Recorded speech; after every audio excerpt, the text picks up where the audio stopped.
Welcome to the show. I'm Veronica Newfer. Every couple of years, I get questions about how to vote, people who are in step with my philosophy as a Christian conservative. So just to make it easier for everybody who happens to have that philosophy as well, we do a show every couple of years now, so on the voters ballot. So if you have your ballots ready, you might grab them and see if we can offer any help. And I have David Samuel Hill here with me, so thank you, Vice Chair of the Republican Party. Thank you. Yeah, well, thanks for taking the time and all your research and making sure that you can give us good information.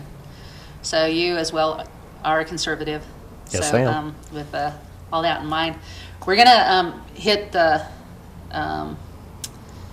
starting with the governor and then hit the U.S. reps, and then we're gonna go on to the our local representatives and then county commissioner and talk a little bit about mayors and then definitely the measures, ballot measures. So Good.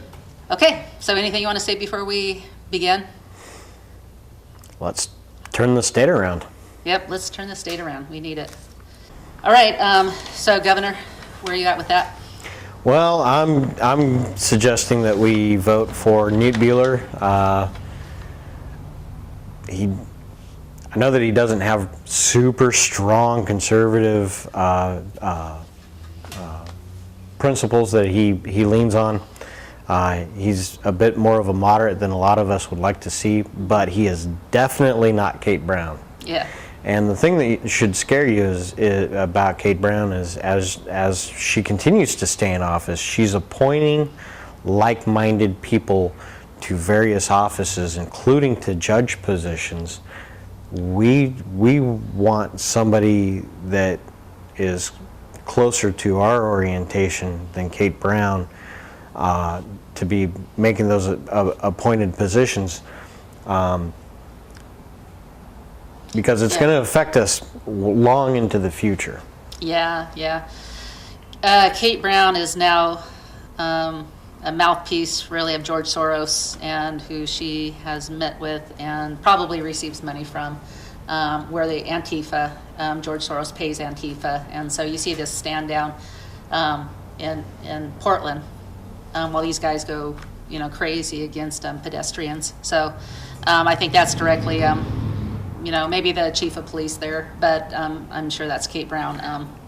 When you hear Kate Brown talk about the resistance and Antifa directly represents the resistance, how do you divorce those two? Well, yeah.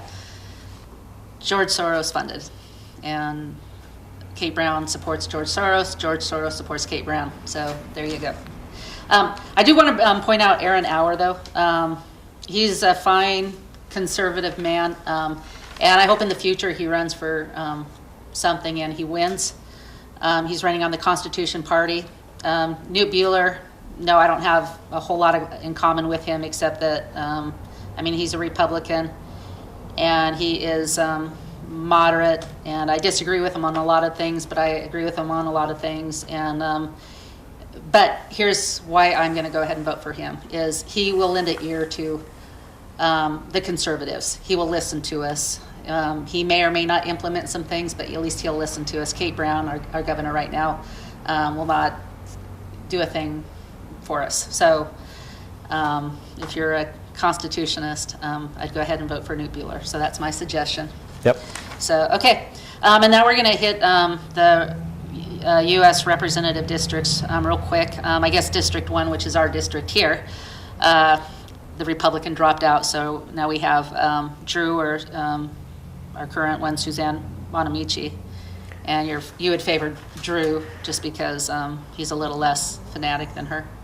Yeah, Suzanne Bonamici continues to push a resist agenda and also a sanctuary state style agenda. She believes in the just bring the illegals in, the open border philosophy, and enough is enough. It's time to make a change. Not really excited about this Drew Leda guy, but it's time for a change. Yeah. Okay, District 4, which I'm not in, but some people watching are. I just recently interviewed Art Robinson, and, against DeFazio. So Art Robinson is, if you're in District 4, please support him, a good guy. Any other district that we're not, they can think of? No, if you're in District 4, vote for Art Robinson. He's a good guy. All right. Well, we better get onto it. So the next page here in our list is Senator Kim Thatcher. We want to keep her. Anything you wanna- Absolutely. Yep. She's wonderful. She's absolutely wonderful. Yeah. You go and talk to Kim Thatcher. She actually listens to you, and does. then she gives you feedback, positive, good feedback. So it's just, she's an amazing representative of the people. So Yeah. I love interviewing her. She's always very pleasant. Okay, District 10 we have here, which I think what we decided, where's District 10? District 10 is over on the coast. Okay. And basically handles an area from Willamina out to the coast area. And you know Thomas Donahue? Yes, I do. And you like him? I like him. Okay, vote Thomas Donahue in District 10. Yep. District 23, Mike Neerman. Absolutely. How can you not vote yes or vote for Mike Neerman? Yeah. Yep. Pleasant guy. Yes. Okay, and our very own Representative Ron Noble. So Yeah, you have to vote yes for that guy too. nobody. Well, there's no challenger, so No challenger. that one's easy. That's good. Okay, and then Representative Bill Post for District 25 for those out in that area in the St. Paul, and part of Yamhill County. Yep. So. Yep. Okay, so further moving on. District 32. You know Vanita Lauer? I have met Vanita, and I would absolutely recommend voting for Vanita. Okay. Are these all, is she a conservative? Yes. Okay. Where are we at now? I haven't really taken a look. Is there anything you can say with our limited time? Judge of Supreme Court, position 5, position 4, 7. I guess there's nobody opposed, so we probably. I haven't done enough research to say one way or another on that. All right, the big one here now, though, that we've been keeping an eye on is the Judge of the Circuit Court, 25th District, position 2. So you want to say who you're voting for and why? I'm going to vote for Liesl Miller. I've talked to her a couple of times, and she believes in the Constitution. She believes in due process. She believes in individual rights, and she also believes in making criminals do their time. So, I mean, with all that said, what else would you be looking for in a judge? Yeah. Okay. Yeah. There's a debate. Shouldn't be a debate, but the Constitution, the way it was written, versus the living, breathing document, which is a way to weasel around getting out of the Constitution, which is what we're kind of seeing here happening in the United States with the progressive movement. So, yeah, Liesl Miller is one to. Absolutely. So that's good with that. Okay, now before we get to the measure 2, we're going to head real quick to, in some cases, to some of the city, the county positions. Yamhill County position 1 for. I'm recommending Jason Yates. I'm sorry. What's that? Position 1 for the county commissioner. Stan Primovich. Yep. Absolutely, yes. Okay. We got some city positions here. Okay, let's see some of the city positions here. Let's see on this page. Is there anything you can say? Amity, Carlton, Dayton, Dundee, Gaston, Lafayette, if anybody lives in these areas. I haven't had a chance to have an opinion about some of these. I'm still formulating my opinion on the city of Carlton. Okay. I'm not familiar with the city of Amity or Dayton at this point in time, Okay. nor Gaston or Lafayette. Okay. Okay. Some names I recognize, but I better not comment right now. Okay, City of McMinnville, very important. We have a city position. Chris Chenoweth. I would recommend putting him in. He has spoken very strongly about conservative values. And he has voiced his opinion in opposition of the bag ban. Yep.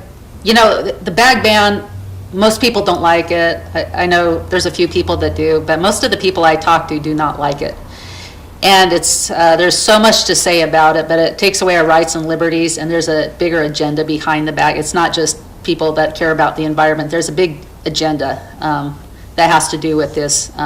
When I was younger, we were going into an ice age, and we couldn't use paper bags. We had to use plastic. So it keeps moving, depending on who's in power, the powers that be. But this bag ban is, really, it takes away our freedom. So I am so supportive of Chris. I hope everybody will vote for him, and we can have another discussion about this, because it should never have passed. Yes. Okay, so I don't live in the city of McMinnville, but I do in Yamhill. City of Yamhill. Who are you supporting? Who should we support? I guess you don't live in Yamhill either, do you? I don't live in Yamhill. I live to a city just south of Yamhill, and but I'm going to have to put my support on Jason Yates. And there's another really good candidate in there, but Jason Yates has been supporting the Yamhill County Republicans for the longest time. He's been absolutely principled in every aspect of his advocacy for conservatism. He's a great guy, so pleasant to be around. Okay. Honest. Okay, and another friend of ours is Nick Morris. Yes. So.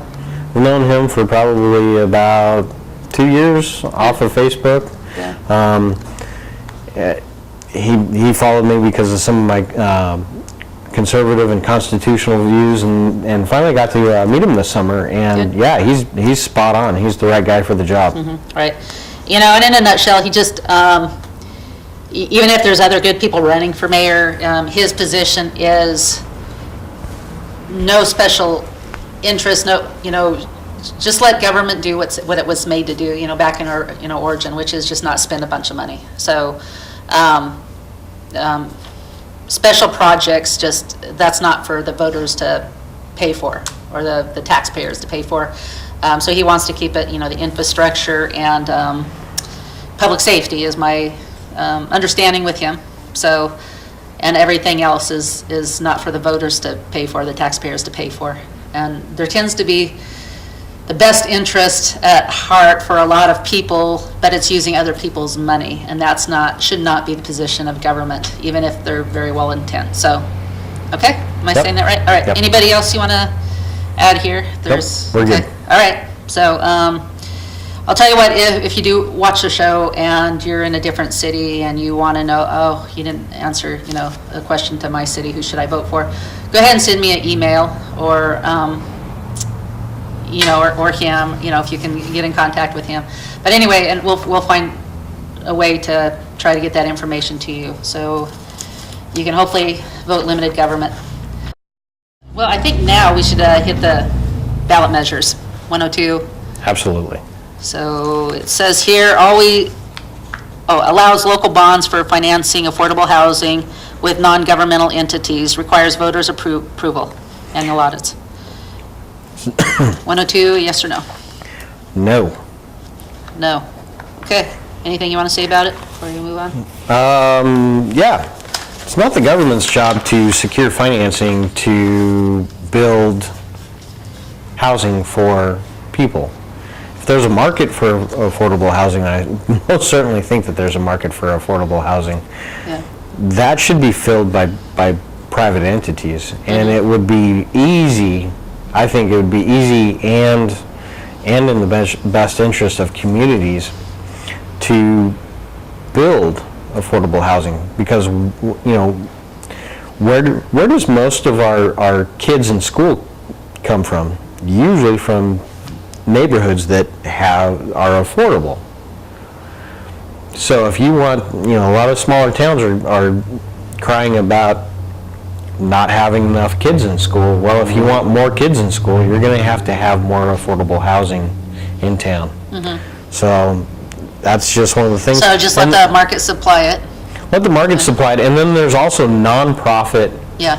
organizations that are already working very well with lenders to secure financing to build affordable housing. One of them in this county is Community Development Corporation, I believe, and they've helped build a community here in Lafayette. They've also done at least one in Carlton.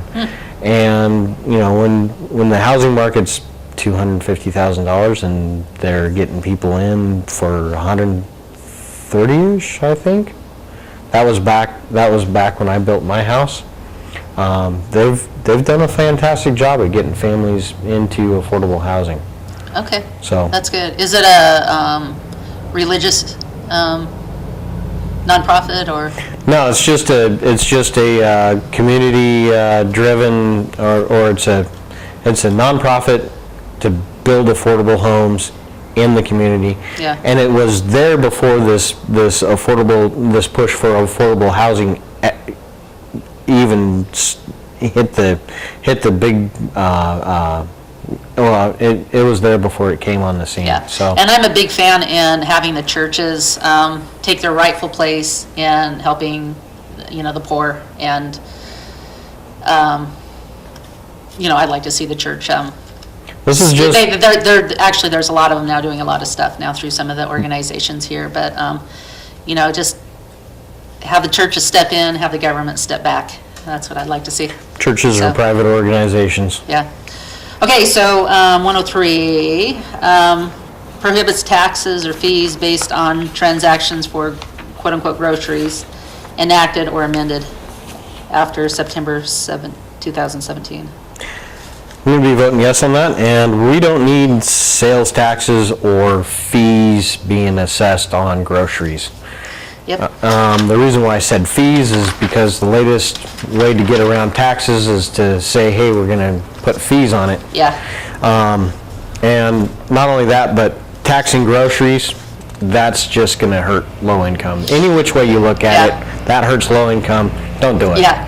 I'm going to get these figures wrong, but when I was a kid and I went to Washington State and there was a sales tax, and it confused me, and I'm like, okay, but I think it was something like 2%, and it was like, oh, that's no big deal.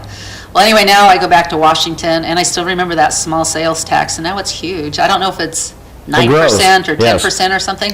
All taxes grow. Yeah, so they just get their foot in the door and say, oh, it's so little, it's not a big deal. And, people are like, I guess we can afford it to help with, some of the budgets. And anyway, and then they add another percent, and I don't like buying in Washington anymore. Nope. So, okay, so 104. Yep.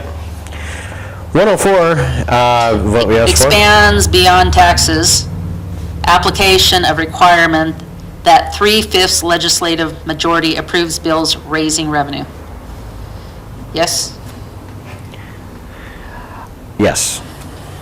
And the reason why we're going to vote yes, 3/5 vote to raise taxes. So right now in legislature, it requires a Majority, supermajority vote to get meaning 51%? more than 51%. So I believe it's 3/5. So that's what it takes to establish a new tax, but then it takes a simple majority, 51%, or 51%, or half plus one, to increase taxes. Well, this new measure would make it 3/5 in order to increase taxes. So what you were talking about is, hey, we're going to slip previously when you're saying, hey, we're going to slip this new tax in, it's only going to be 0.5%, so nobody has to worry about it. They slip it in and they can jack it up 2%, 4%, 10%. Now all of a sudden you're getting taxed out of, the taxes go out of control at that point in time, because it's really easy to raise the rates on taxes. Yeah. This makes it harder to raise the rates on taxes, and it's going to mean that our government will have to maintain control of its spending. Okay, so, yeah, that's a good idea. Okay, 105, repeals law limiting use of state or local law enforcement resources to enforce federal immigration laws. I'm going to vote yes on that, and I recommend that we could spend a whole show talking about this one issue, the sanctuary state issue. I think it opens up the ability for criminal elements to abuse people who are here criminally. I mean, it's a whole bunch of criminal activity that's just going on. Not to mention, it goes against federal constitutionally correct laws. So we should not be supporting a resistance that goes against constitutionally correct laws. It's just doesn't make any sense. Yep, that's right. Okay, so that's real important. And then 106, that's our last ballot measure, correct? Yeah, and that's the Okay, this is like the big, one of the big one of the issues. big ones, yeah. Amends Constitution, okay, prohibits spending public funds directly or indirectly for abortion. Exceptions reduce abortion access. So, you know, there's still people out there that think that taxpayers don't pay for abortion, and that's not true. Planned Parenthood is getting filthy rich off of taxpayer-funded abortion. And so what they want to do is they want to have more and more abortions. Like they actually get rewarded for having more abortions. And so they like to go into schools and try to get kids while they're young. They like to go to Girl Scout meetings and be part of that group to get, because there's so much money involved. This isn't just anymore about a quote-unquote woman's right to choose. This is about a business making billions and billions and billions of bucks by, you know, manipulating kids if they have to. So anything you want to add to this? So yes or no, let's see, amends, yes. Yes, we want to vote yes on this. It is not it is not the job of the state to take our taxpayer money and fund abortions with it. We're supposed to pay for infrastructure and public safety, period. This is a big, fat, special interest. It is a lot of special interest. Yeah. So, yeah, we need to vote yes on this. That's the right way to do it. Okay, anything else you want to add? I think abortion is horrible. Yeah. If you look at it, the procedures used to abort babies, why are we doing this? Right. And there's been a lot of wonderful people out there that have been coerced into this with Planned Parenthood.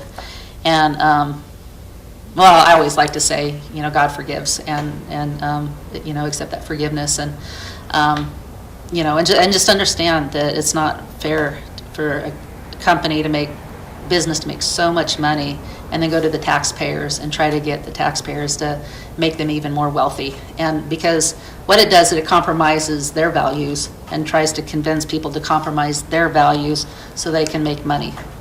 So, you know, follow the money on this one, and let's vote yes to prohibit this from happening. Yep. So, okay. We're out of time. And so, please, everybody vote. And I, of course, encourage you to vote conservative.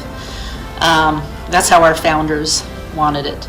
I'm going to just read the ballot measures again. No, starting 102, no, and then yes, yes, yes, yes. First one, no, 4 yeses.